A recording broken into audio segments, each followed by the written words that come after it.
Goeiemôre en weer eens baie welkom hier saam met ons by ons oggendoordenkings tyd.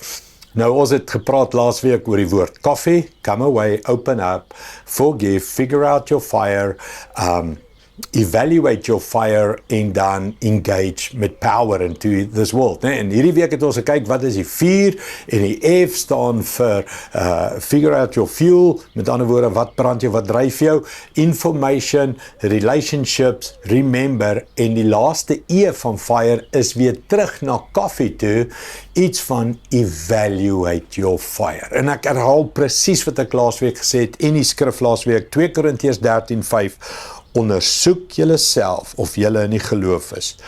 Toets julleself. Ken julle julleself dan nie? Besef julle dan nie dat Jesus Christus in julle is nie? Besef julle nie dat Jesus Christus in julle is nie?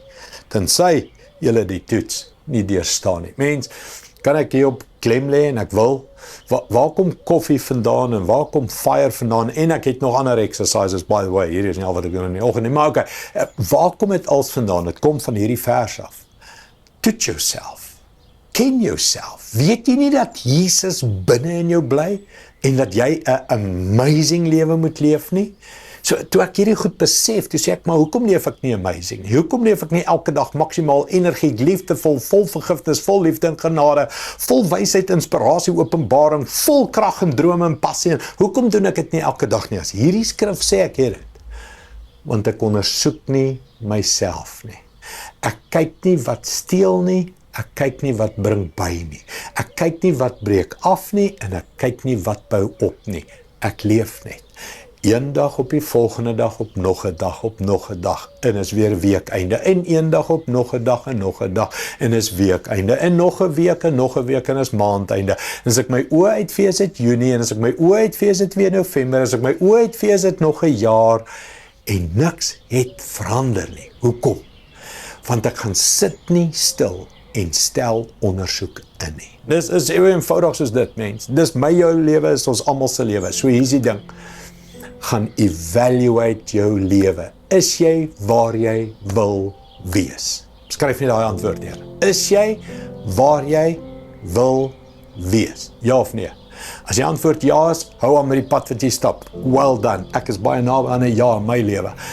As jy antwoord nee is, begin ondersoek instel. Wat is daar wat moet weg? Wat is daar wat moet in? Wat is daar wat werk? Wat is daar wat nie werk nie? En begin te fokus op dit wat werk en bou dit al hoe sterker, totdat jy daai energieke, geesvervulde, krag, liefdevolle lewe van Jesus leef. Kom ek bid dit vir jou. Hemelse Vader, help ons om nie net blasé deur hierdie lewe te gaan nie, blind, doof, stom, nie eers weet wat gaan aan nie. Net nog 'n jaar, nog 'n dag, nog 'n lewe. Here, help ons om stil te sit, stop te take en te sê ek wil beter. Ek wil alles doen wat U wil hê ek moet doen. Help my daarmee, Here. Help elke persoon wat nou luister. Inspireer ons, gee ons idees en planne en gedagtes om 'n maksimale lewe te leef. Dankie daarvoor in Jesus naam. Amen. Dankie liewe vriende. Ek sien jou môre. Soos eredienste, sien jou op al die platforms, sien jou weer goed gaan. Trots geborg deur Evergreen Turf.